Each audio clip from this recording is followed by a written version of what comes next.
El día de hoy vamos a estar viendo el ciclo de Israel en el tiempo de después de la vida de Josué. Después de la muerte de Josué, ¿se acuerdan a qué edad murió?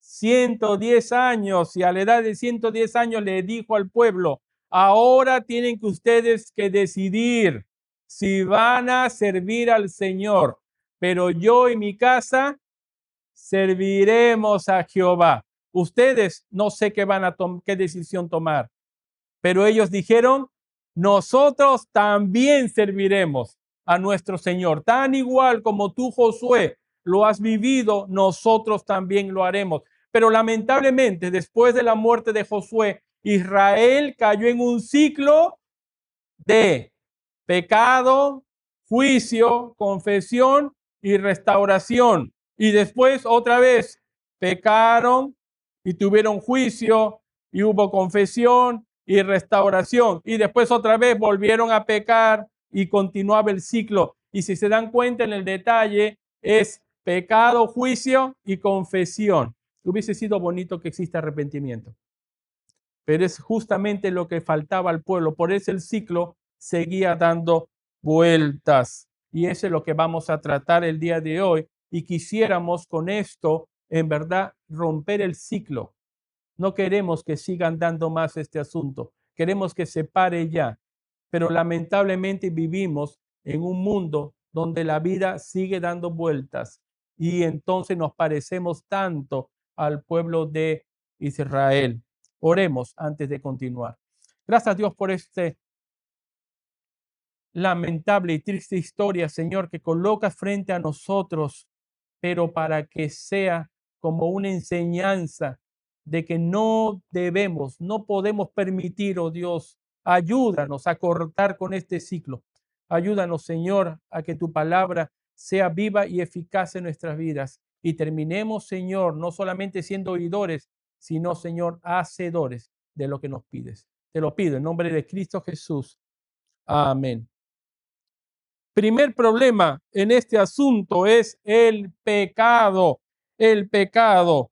Mira, vamos a Jueces 2, capítulo 2, Jueces capítulo 2, verso 11 al 13. 11 al 13. Dice: después los hijos de Israel hicieron lo malo ante los ojos de Jehová y sirvieron a los Baales. Esos son los ídolos de la época.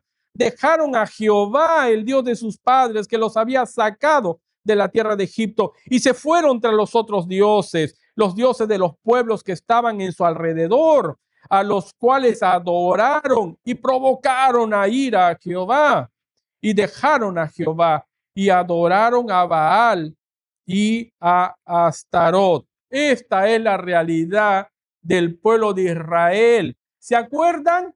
Josué les puso un reto: sirvan a Jehová.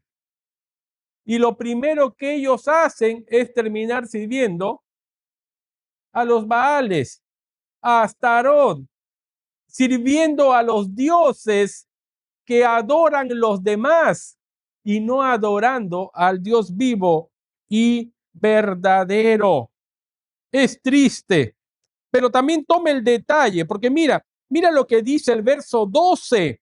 Dice: dejaron a Jehová, el Dios de sus padres, que los había sacado de la tierra de Egipto. Si toman detalle aquí, porque dice que estos que han vivido ahora de esta manera son personas que han dejado a Jehová, el Dios de sus padres. Es decir, los padres de esta generación adoraron a Dios, y dicen que fueron sus padres los que vieron cómo Jehová los había sacado de Egipto. Así que ellos no son los que han salido de Egipto, sino que ellos son hijos de los que salieron de Egipto. Y ellos son hijos de los padres que adoraron a Jehová.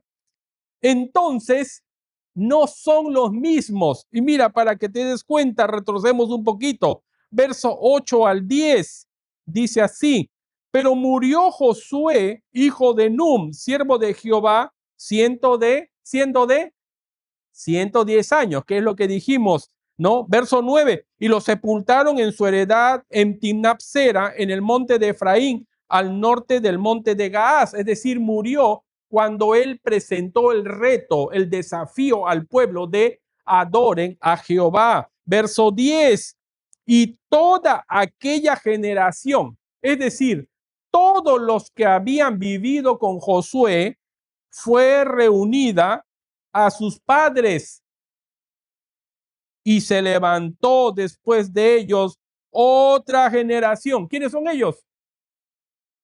¿Quién es la otra generación? Los hijos de los que acaban de morir. Josué ha muerto, y junto con Josué han muerto todos los que dijeron: vamos a servir a Jehová. Pero después de ellos, sus hijos, sus nietos, dice, se levantó después de ellos otra generación. ¿Qué más? Que no conocía a Jehová, ni la obra que él había hecho por Israel.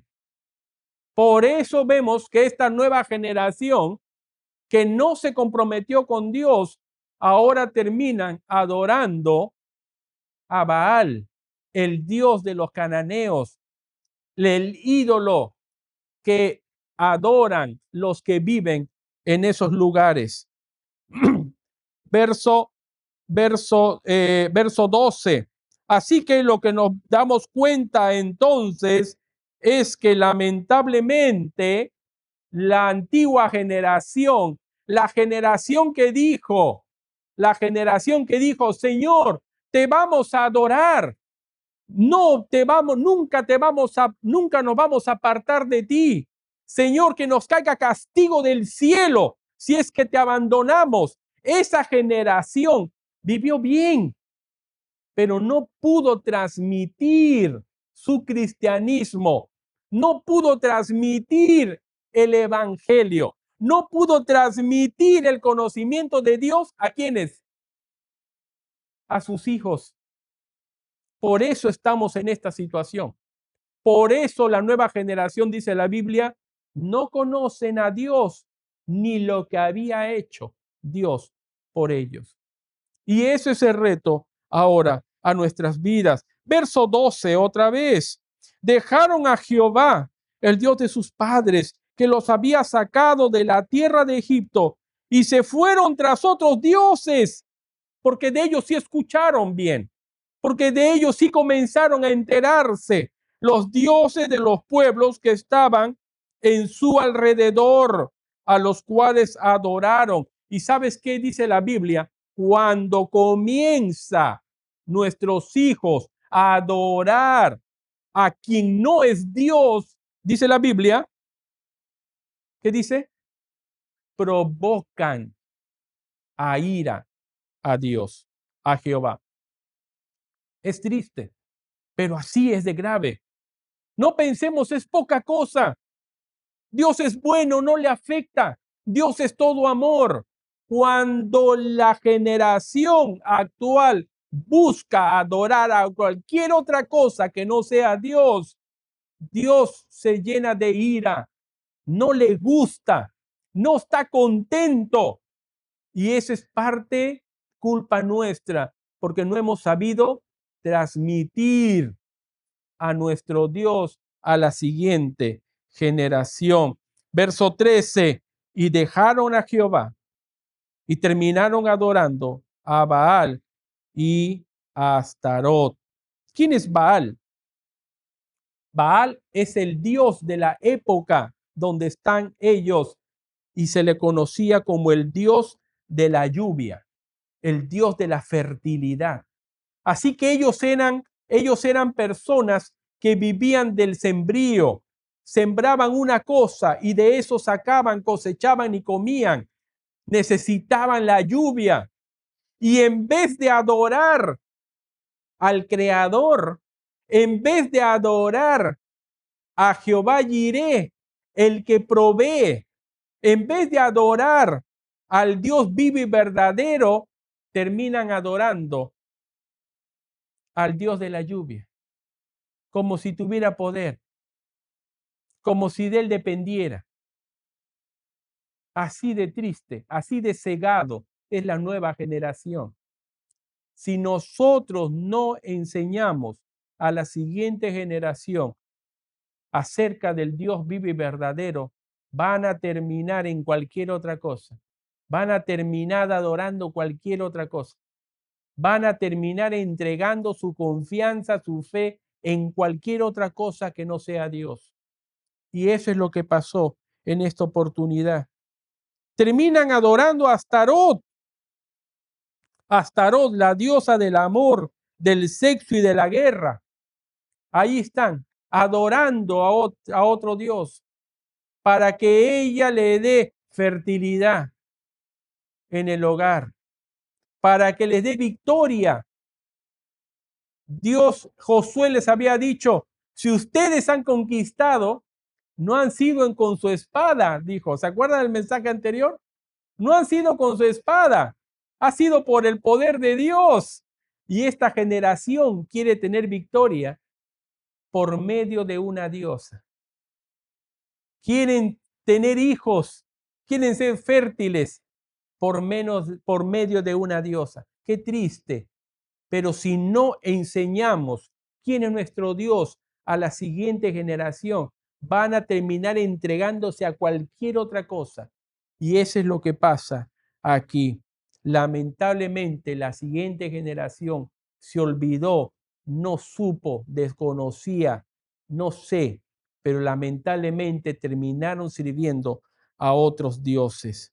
Por esa razón, entonces llegamos al punto 2. Porque cuando el pueblo comete pecado, entonces Dios termina enviando juicio.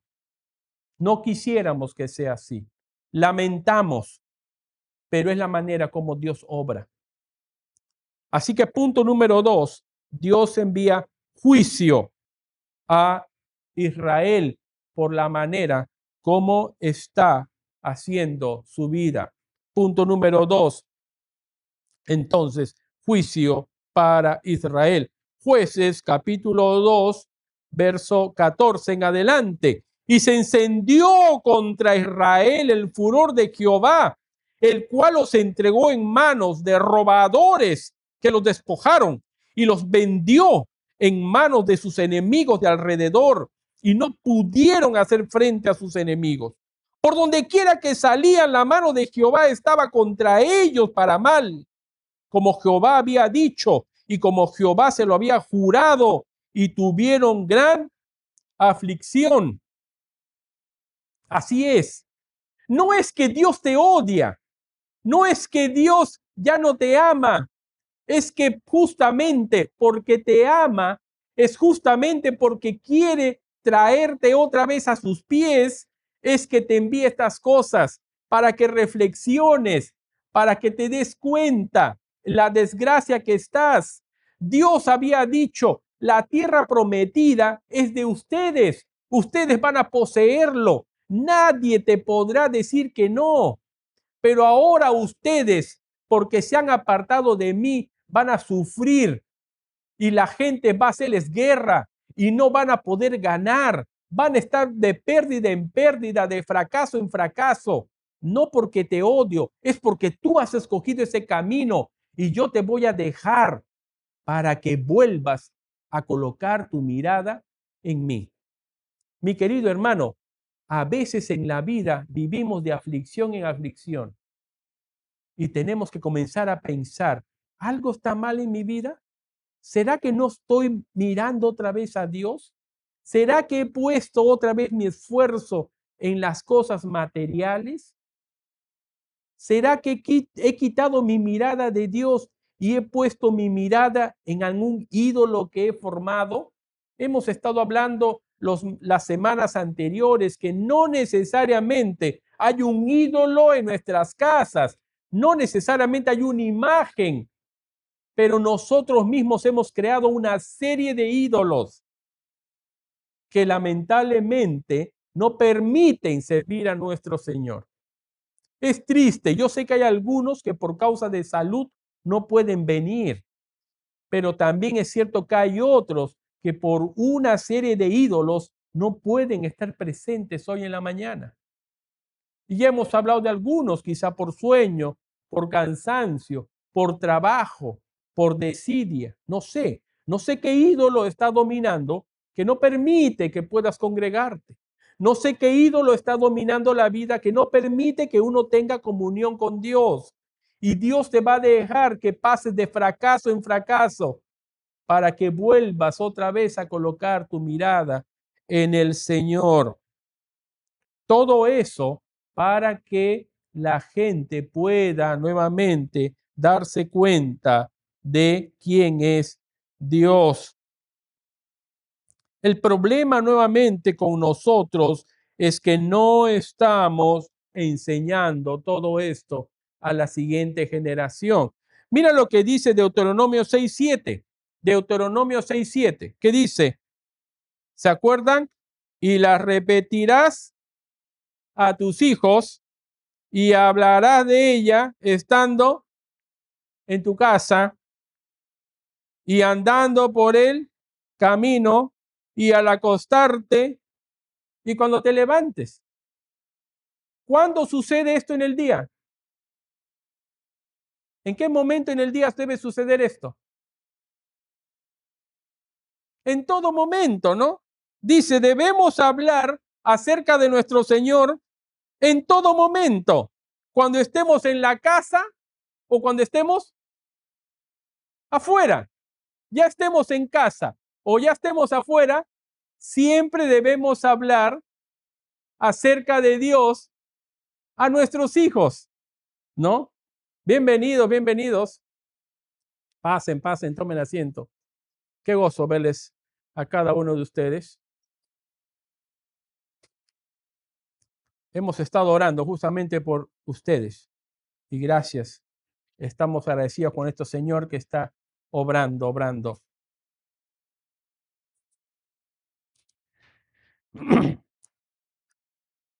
Deuteronomio 6:7 dice, y las repetirás a tus hijos y hablarás de ellas estando en tu casa y andando por el camino. Es decir, que no solamente tienes que hablar a tus hijos acerca de Dios cuando estás en la casa, pero también cuando sales de la casa, seguimos hablando acerca de Dios. ¿Y qué más? Y cuando esté para acostarme, debo hablar a mi hijo acerca de quién? De Dios, que sea lo último que escuche. Y después dice también, y cuando se levante mi hijo, le vuelvo a hablar acerca de Dios. Y después otra vez, una vez que te despierto, está en casa, le vuelvo a hablar de Dios. Y si salimos a la calle, le vuelvo a hablar de Dios, ¿no? Y cuando regrese otra vez a la casa, le sigo hablando de Dios. Lo que Dios dice es, nunca debes dejar de hablar de mí a la siguiente generación. Porque si tú no cumples con hablar de mí a tus hijos o a tus nietos, entonces entramos a esta situación. La siguiente generación no conoce acerca de Dios. La siguiente generación ni sabe lo que Dios ha hecho por él. Es nuestra labor continuar con esto. No estamos diciendo que uno como padre es mal cristiano. Miren lo que ha pasado en esta situación. Los que estuvieron con Josué dijeron a Josué, nosotros vamos a servir a Jehová. Y la Biblia dice que sí sirvieron a Jehová hasta el día que murieron. El problema está de que no llegaron a transmitir ese mensaje para sus hijos. Por eso a veces es triste. Pero y cuando vamos a algunas iglesias, vemos una iglesia de puros abuelitos, fieles al Señor. Ellos han cumplido. Ellos recibieron el mensaje del Evangelio y han sido fieles en ese mensaje. ¿Y la siguiente generación dónde está? ¿No tuvieron ellos hijos? ¿No tuvieron nietos? Ahora, no estamos diciendo de que a veces al final entendemos de que es una situación personal. Yo voy a transmitir a mi hijo el mensaje y el día que sea mayor de edad, mi hijo determinará si continúa o no en el evangelio. Pero la verdad es que fuera de ese caso, muchas veces el problema nuestro es no hemos comunicado a los demás. No hemos estado allí insistiendo en el evangelio. Y va a depender entonces mucho de nosotros. ¿Estás hablando a tu hijo acerca de Dios? ¿Estás colocándole fuerza a ese término? Yo he escuchado a algunas personas y me entristece. Y yo te animo, mi querido hermano, que cambies esa parte, pero yo he escuchado a algunos que dicen, lo que pasa es que mi hijo día no quiso venir al templo. ¿Pero qué hijo quiere venir? Está en su carne que no quiera venir, pues. O tú le consultas a tu hijo, hijo, ¿el día de hoy quieres ir a la escuela o no? Para avisarle al bus que no te recoja. No. Y si para cosas menos trascendentes, si para cosas terrenales nosotros forzamos a nuestro hijo a que participe, ¿cuánto más de las espirituales? ¿Cuánto más de aquello que va a darle la salvación? ¿Cuánto más aquello que trasciende nuestra vida? Hemos estado cantando himnos acerca de el gozo de saber de que Dios tiene preparado una patria celestial. Hemos estado cantando himnos que hablan acerca de las mansiones preciosas que Dios está preparando, pero solamente para sus hijos, no para todos. Y si yo no logro que mi hijo, que mi nieto sea un hijo de Dios, yo me voy a ir al cielo, voy a disfrutar de las mansiones, pero la siguiente generación, como dice el texto, no conoce de Dios. La siguiente generación no adora a Dios. ¿Y a quién adora? Porque a alguien hay que adorar. Terminan adorando al Dios del siglo, al Dios Baal, a Astarot, aunque ahorita hay otros dioses, al Dios del dinero, al Dios del trabajo, al Dios del sexo. No sé a qué Dios terminará adorando, pero no al Dios vivo y verdadero. Aún sobre eso, y lo bello de nuestro Señor, porque dice Dios que es grande en misericordia, es la misericordia que Dios aplica. Punto número 3, la misericordia de Dios. Aún sobre el pecado que cometía el pueblo de Israel, Dios estaba colocando misericordia. Verso 16, y Jehová levantó jueces para que los librasen de la mano de los que les despojaban. Ahí está Dios enviando solución. Mi pueblo está que sufre. El pueblo clama, Señor, ¿por qué estamos en esto? Y Dios dice, te voy a librar. Yo sé que no estás andando bien. Yo sé que ni me buscas. Ahora me estás buscando porque necesitas salvación, pero no me amas en verdad. Pero aún sobre eso te voy a enviar jueces para que te liberten. Mira, verso 17. Pero tampoco oyeron a sus jueces, sino que se fueron tras dioses ajenos, a los cuales adoraron, se apartaron pronto del camino en que anduvieron sus padres, obedeciendo a los mandamientos de Jehová. Ellos no hicieron así. ¿Se dan cuenta? Los padres eran buenos creyentes, los padres eran buenas personas, los padres están en el cielo, ya han muerto y están gozando de Dios. El problema es la siguiente generación. Y eso puede pasar mucho con nosotros. Por eso es mi preocupación. Y más que mi preocupación es la preocupación de Dios. Él ya lo ha visto por toda la historia de la humanidad.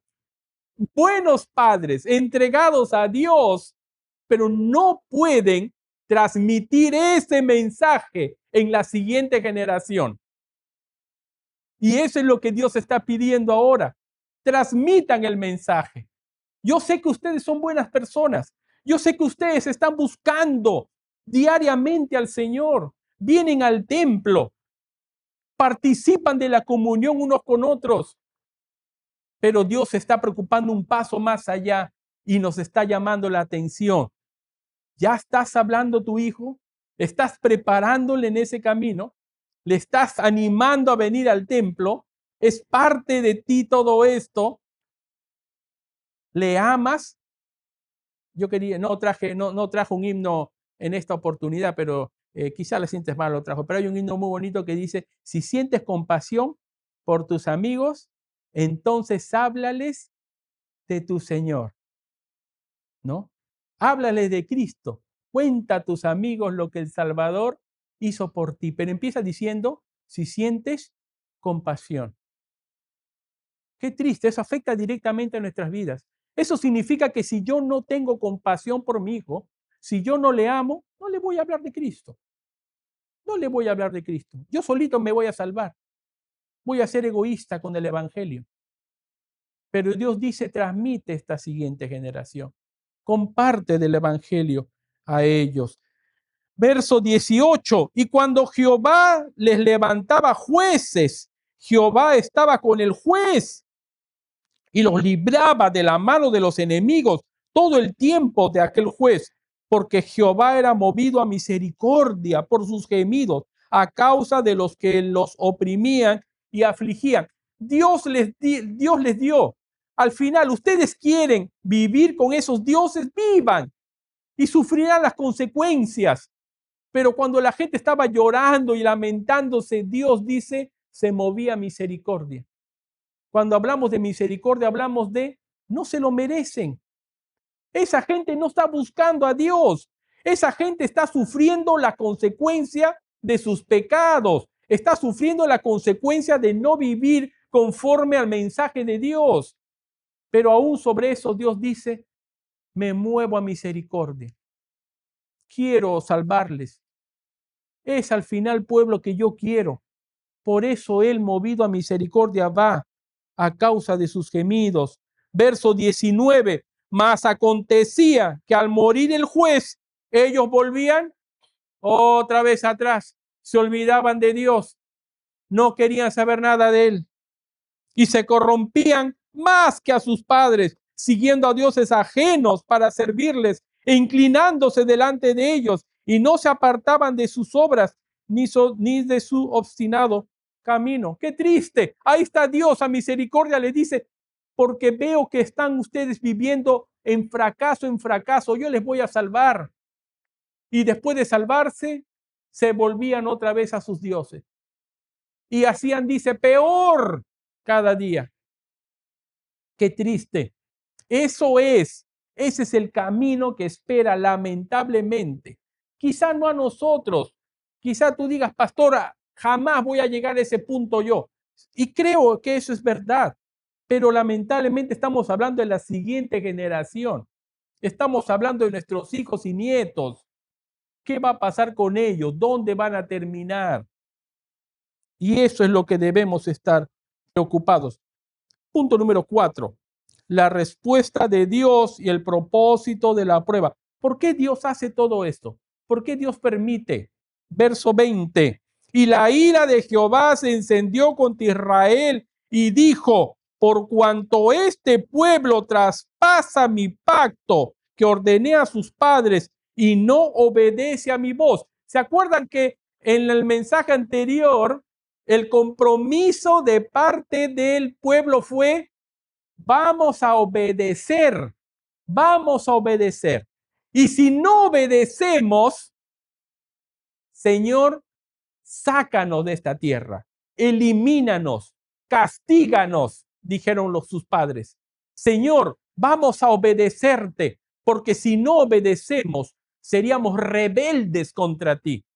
El pueblo sabía muy bien su papel y lo cumplieron, pero no sus hijos. Verso 21, dice Jesús, dice Dios, tampoco yo volveré más a arrojar de delante de ellos a ninguna de las naciones que dejó Josué cuando murió, para probar con ellas a Israel si procurarían o no seguir el camino de Jehová, andando como él, como lo siguieron sus padres.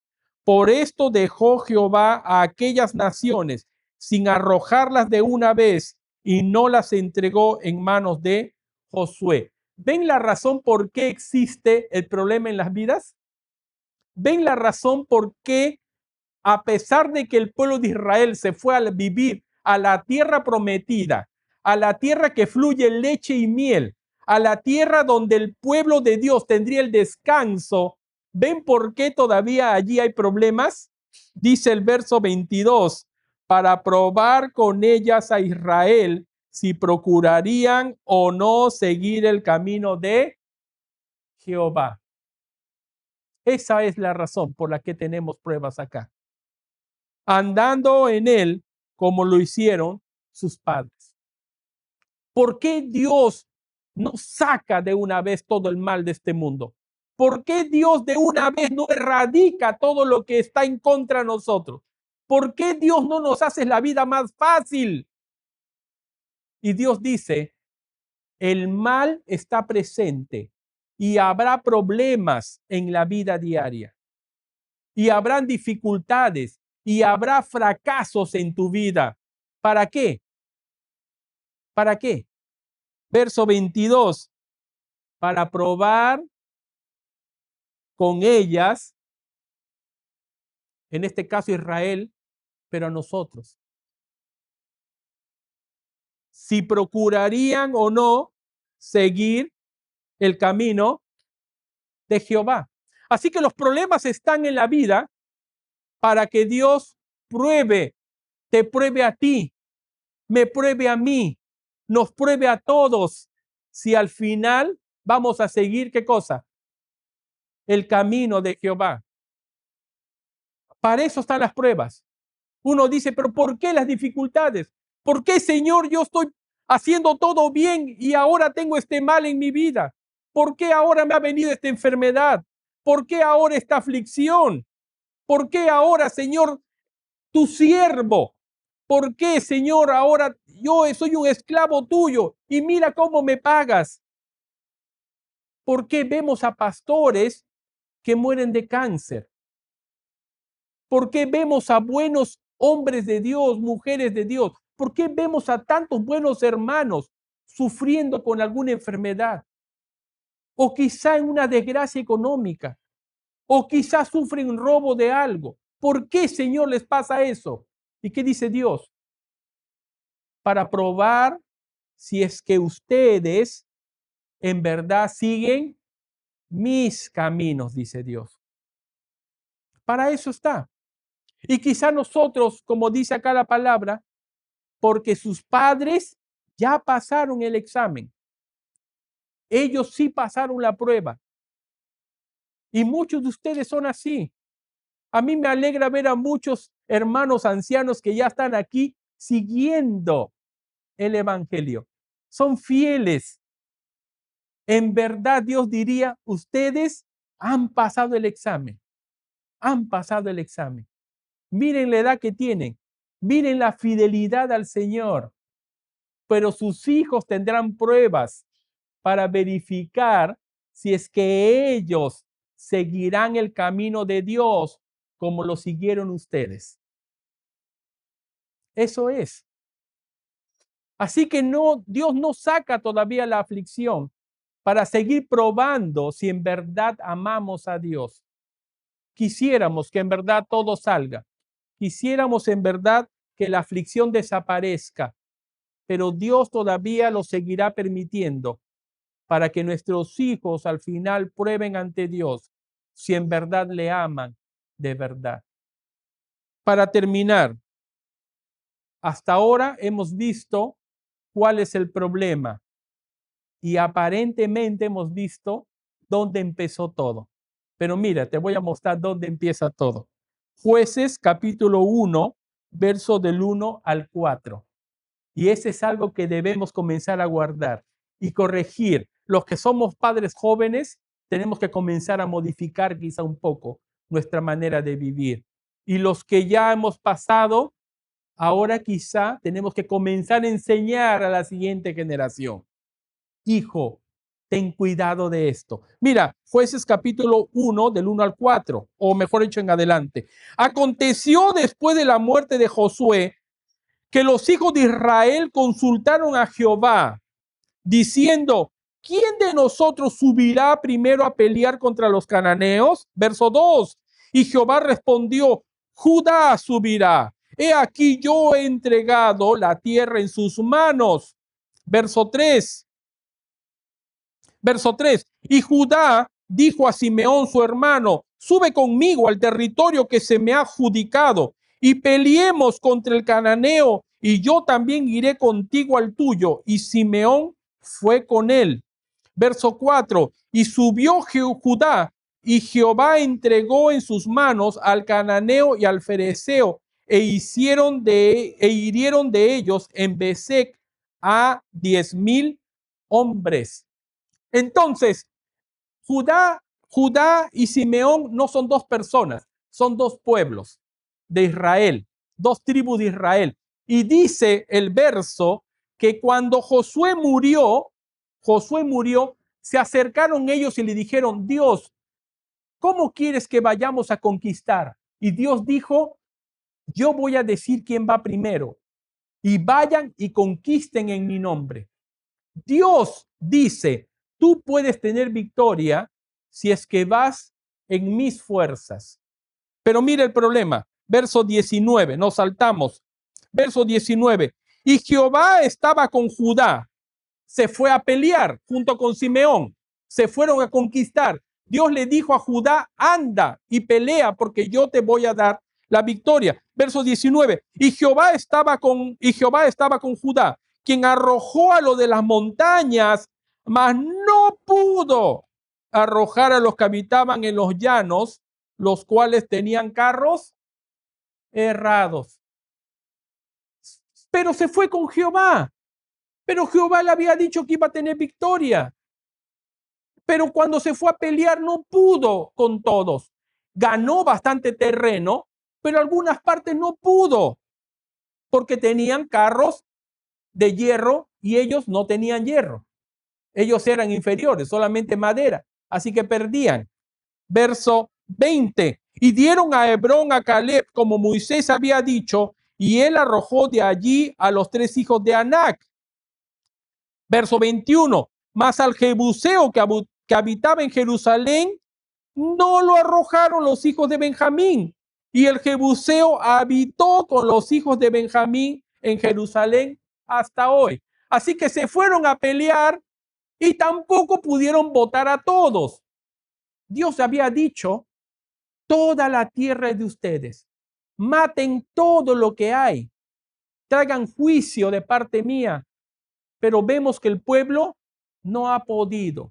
Y como no ha podido, ¿qué ha pasado con la gente? Se ha quedado viviendo junto con ellos. Así que viven los judíos, viven los israelitas, pero también viven los de los otros pueblos que todavía han quedado. Verso Deuteronomio 21. Mira el detalle aquí, Deuteronomio 21. Cuando salgas a la guerra, dice Dios, ¿ya? Cuando salgas a la guerra contra tus enemigos, si vieres caballos y carros y un pueblo más grande que tú, ¿qué le dice? No tengas temor de ellos, porque Jehová tu Dios está contigo, el cual te sacó de tierra de Egipto. Judá, no temas cuando te encuentres con un ejército más grande que el tuyo. Judá, no te acobardes, porque ellos tienen carros de hierro. No te acobardes. Mira Josué 17:16, otro detalle. Y los hijos de José, ahora estamos hablando de José, eso es todavía cuando Josué estaba vivo, antes de lo que le pasó a Judá.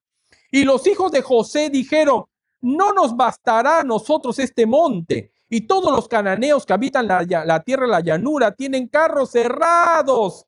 Yo quiero, dice José, conquistar, pero allá hay gente que tiene carros errados, con hierro, de metal. Los que están en Betseán y sus aldeas, y los que están en el valle de Jezreel. Entonces Josué le responde, verso 17. Entonces Josué responde a la casa de José y a Efraín y a Manasés, diciendo, tú eres gran pueblo y tienes grande poder. No tendrás una sola parte, Verso 18, sino que aquel monte será tuyo, pues aunque es bosque, tú lo desmontarás y poseerás hasta sus límites más lejanos, porque tú arrojarás al cananeo, aunque tenga carros errados y aunque sean fuertes. Josué les dice a estos pueblos, les dice, esa gente es más grande que tú, esa gente tiene carros cerrados, no importa, tú eres más grande, tú vas con Dios, tú puedes contra ellos. ¿Por qué Judá no pudo entonces? Si Jehová le dijo, vas a ir y vas a poseer todo. ¿Por qué Judá no pudo? ¿Porque era un ejército más grande? No, ya había dicho Jehová, no importa si el ejército es grande, tú vas a poder, porque yo te he sacado de Egipto. ¿Acaso Egipto era más grande que tú? ¿O acaso tú eras más grande que Egipto? Eras pequeñito al lado de Egipto, pero yo te saqué, porque cuando tú vas en mi nombre, tú puedes tener victoria. ¿Qué es el problema del pueblo de Israel? Se olvida de Dios, no va en nombre de Dios, lucha en sus propias fuerzas y lo único que gana es fracaso, fracaso y fracaso. Por eso ahora ellos van a conquistar, pero no pueden conquistar todo y la gente se queda viviendo en su lugar. Josué 1:22 en adelante, mira todas las desgracias que vienen. También la casa de José subió contra Betel y estaba Jehová con ellos, y la casa de José puso espías en Betel, ciudad que antes llamaba Luz, y los espías vieron a un hombre que salía de la ciudad y le dijeron, muéstranos la entrada de la ciudad y haremos contigo misericordia. Y él le mostró la entrada de la ciudad y la hirieron a filo de espada, y la misma Biblia dice, pero dejaron ir a aquel hombre con toda su familia. Dios había dicho, mata a todos, mata a todos. ¿Y qué hicieron ellos? Dejaron libre una familia. ¿Por qué? Porque se convirtieron a Dios, porque dijeron, queremos ser como ustedes, porque la familia dijo, hemos visto a Jehová. No, porque les dijo dónde está la entrada y a cambio de decirles dónde está la entrada, les dijo, déjame ser libre. Y entonces les dijo, vayan. Así que, verso 26, y se fue el hombre a la tierra de los heteos y edificó toda una ciudad a la cual llamó Luz, y este es el nombre hasta hoy. Así que ese hombre no se arrepintió de su pecado, se fue a otro lugar a pecar, se fue a otro lugar a adorar a sus dioses. Pero no cumplió esta gente lo que Dios le había dicho. Verso 27, tampoco Manasés arrojó a los de Betzán, ni a los de Taná, ni a los de Edor, ni Bleán, ni Megido. Verso 28, pero cuando Israel se hizo fuerte, hizo al cananeo tributario. Cuando Israel ya se puso fuerte, les dijo a la gente que tuvo que matar, les dijo, mejor ustedes me van a pagar renta, mejor ustedes me van a pagar impuestos. Ya no les mato, les dejo con vida, pero me van a dar dinero.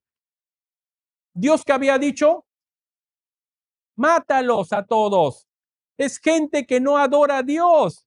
Tienes que limpiar tu vida, tienes que limpiar el lugar donde vas a vivir, pero dejaste vivo a esa gente porque te convenía económicamente, porque vas a ganar dinero. Por eso dejaste vivo a esta gente. Y por eso la Biblia dice, no lo arrojó. Verso 29, tampoco Efraín arrojó al cananeo. Verso 30, tampoco Zabulón. Y al final dice, y le hizo tributario al cananeo. Otra vez, ganancia. Mira, verso 31, tampoco Aser, otra tribu de Israel. Verso 32, y moró Aser entre los cananeos. Debieron ellos limpiar la ciudad, pero estaban viviendo junto con la gente que adoraban lo malo. Verso 33, tampoco Neftalí, mas le fueron tributarios. Verso 34, y los amorreos acosaron a los hijos de Dan hasta el monte y no los dejaron descender, Verso 35, y los amorreos persistieron en habitar en el monte de Eres. Los malos, los que debieron ser eliminados, dijeron, aquí nadie nos mueve, aquí nos quedamos viviendo. Y dice la Biblia, pero cuando la casa de José cobró fuerzas, los hizo otra vez tributarios. Vamos a cobrarles mejor. Van a quedar vivos, pero me van a pagar, me van a pagar. La gente que dijo a Josué, nosotros vamos a servir a Dios, sirvieron a Dios, pero no limpiaron su casa. No limpiaron su casa. Dijeron, bueno, Dios ha dicho que los matemos a todos, pero y si algunos quedan vivos, me da pena matarles. Mejor que nos paguen. Mejor ganamos un poquito de dinero. Mejor los hacemos esclavos, porque me falta una persona que haga mis cosas. Al fin y al cabo, ¿qué mal van a hacer? Al fin y al cabo, trabajan para nosotros. Por eso tu siguiente generación no conoció más a Dios. El problema de nuestras vidas es cuando no solamente no enseñamos a nuestros hijos a obedecer a Dios, pero dejamos en nuestra vida una serie de cosas que parecen buenas o que parecen inofensivas. No es malo, pero tu hijo no va a poder conocer más a Dios. Así es, lamentablemente. Y no te lo digo yo, te lo dice la Biblia. No es mis palabras. Yo mismo tengo que aprender de esto. Pero dejamos. Hijo, vamos a la iglesia. No, papá, mejor vamos a jugar. Bueno, tienes razón. Por último, esta semana no hemos jugado afuera. Vámonos al parque. Es inofensivo. ¿Qué de malo hay? Solamente un día faltamos al templo. Dejamos el mal allí. Y después me estoy quejando. Mi hijo no conoció a Dios. Dejaste, pues. Y tú sí hiciste bien. Tú al final eres un buen creyente. El problema es la siguiente generación. ¿Qué hacemos con ellos? Porque vamos a terminar que no conocen a Jehová. Vamos a terminar que ellos no adoran al final a Dios. Si comienzas a dejar en tu vida pequeñas cositas que comienzan a apartar a tu hijo de servir al Señor, si lo sacas del templo, de la comunión, si lo sacas del conocimiento de Dios que estamos dando en todo momento, si sacas de él la oración, hijo, el día de hoy, vete a dormir nomás, ya es tarde ya, ¿no? Ya estamos todos cansados. Si comienzas a sacar poco a poco y dejas que entre el mal, tu hijo va a terminar adorando a esos dioses. Ama a tus hijos y a tus nietos entonces, como conclusión. Limpia tu vida y enséñales a ellos. Recuerda Deuteronomio 6:7, y las repetirás a tus hijos y hablarás de ella estando en tu casa y andando por el camino y al acostarte y cuando te levantes. ¿Sabes qué? Es tu responsabilidad enseñar a la siguiente generación acerca de Dios. No te salves tú solo, no seas egoísta, no tengamos una iglesia de abuelitos, tengamos una iglesia donde la siguiente generación sigue adorando a Dios, una generación que sigue conociendo las maravillas de Dios. Pero para eso, saquemos de nosotros las pequeñas cosas que parecen no van a afectar a la vida. Eso no me hace más ni menos creyente. Quizá a ti no te afecta, pero a tus hijos va a ser un gran cambio. Y no te lamentes después de que la siguiente generación no conoce de Dios. No te lamentes después de que tu hijo no ande en victoria. ¿Por qué fracasa en el trabajo? ¿Por qué fracasa en su matrimonio? ¿Por qué fracasa en la administración de sus finanzas? Porque no ha aprendido a vivir conforme a lo que Dios pide. pero nosotros mismos hemos dejado todo eso. Por favor, ama a tu siguiente generación. Enséñales acerca de Dios. Que no pase el tiempo. Y no solamente a la siguiente. Tenemos labor ahora también a nuestros nietos. Así que sigamos con ellos también. Oramos al Señor. Gracias a Dios por esta oportunidad, por este desafío que nos das. No solamente de nosotros vivir conforme a la obediencia que nos pides, pero también, Señor, transmitiendo esto a la siguiente generación. Ayúdanos, Señor, a ser fieles en esto. Ayúdanos a limpiar la casa, a limpiar todo nuestro ser, a no permitir que algo pequeño esté obstaculizando el conocimiento tuyo a la siguiente generación. Ayúdanos, Señor, a motivar a nuestros hijos a buscarte, porque no deseamos que ellos pasen vidas de fracasos, vidas de dificultades, sino al contrario, que puedan seguir viviendo en las victorias en las cuales nosotros también estamos viviendo, de las cuales, Señor, deseamos que ellos puedan también gozar. Señor, que la siguiente generación, lejos de este pueblo de Israel, nuestra siguiente generación sea una generación que te conoce, una generación que sabe lo que has hecho, Dios, por nosotros, pero también por ellos. Te lo pedimos, oh Dios, en los méritos de tu Hijo, nuestro Salvador, quien murió por nosotros. Amén.